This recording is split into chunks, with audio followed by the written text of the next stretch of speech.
Mendengar kata singkong yang dalam bahasa Inggrisnya disebut cassava, kita pasti langsung teringat umbi yang bentuknya memanjang, serta salah satu ujungnya meruncing. Singkong dikenal dengan sebutan ketela pohon atau ubi kayu yang termasuk tumbuhan umbi akar. Singkong merupakan pohon tahunan tropika dan subtropika yang dapat ditanam sepanjang tahun. Bagian yang dimakan dari tanaman singkong selain bagian umbi atau akarnya juga, daunnya biasanya dimanfaatkan untuk ragam masakan. Umumnya daging umbi singkong berwarna putih atau kekuning-kuningan. Untuk rasanya manis menghasilkan paling sedikit 20 mg HCN per kilogram umbi akar yang masih segar dan 50 kali lebih banyak pada umbi yang rasanya pahit. Pada jenis singkong yang pahit, proses pemasakan sangat diperlukan untuk menurunkan kadar racunnya. Ternyata umbi singkong tidak tahan simpan meskipun ditempatkan di lemari pendingin. Dalam hal ini, umbi singkong mudah sekali rusak, ditandai dengan keluarnya warna biru gelap akibat terbentuknya asam sianida yang bersifat racun bagi manusia. Singkong banyak digunakan pada berbagai macam panganan, mulai dari keripik, kudapan, sayuran hingga tape. Bahkan bisa juga dibuat tepung singkong, yaitu tepung tapioka yang dapat digunakan untuk mengganti tepung gandum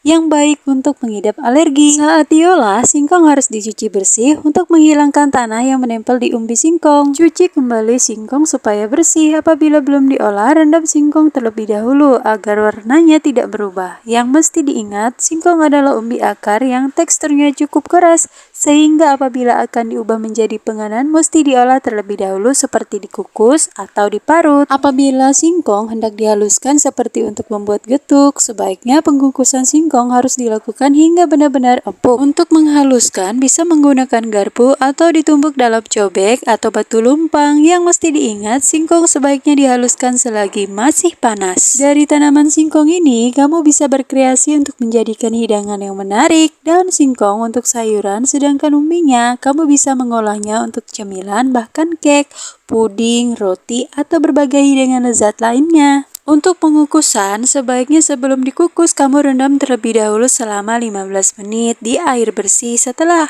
ubi kayunya dibersihkan, kemudian panaskan panci kukusan hingga air mendidih. Masukkan ubi kayu yang sudah direndam ke dalam panci, kemudian kukus hingga benar-benar tekstur ubi kayunya lembut.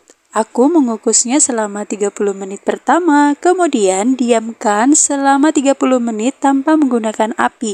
Setelah itu dikukus kembali selama 30 menit. Jadi total pengukusannya selama 60 menit. Kamu bisa menggunakan metode 30-30-30. Untuk 30 menit pertama, 30 menit didiamkan, 30 menit dikukus. Setelah dikukus, dalam kondisi panas kamu bisa langsung haluskan menggunakan garpu, kemudian dilanjut dengan ulekan atau batu lumpang hingga benar-benar halus. Gampang banget kan? Selamat mencoba di rumah.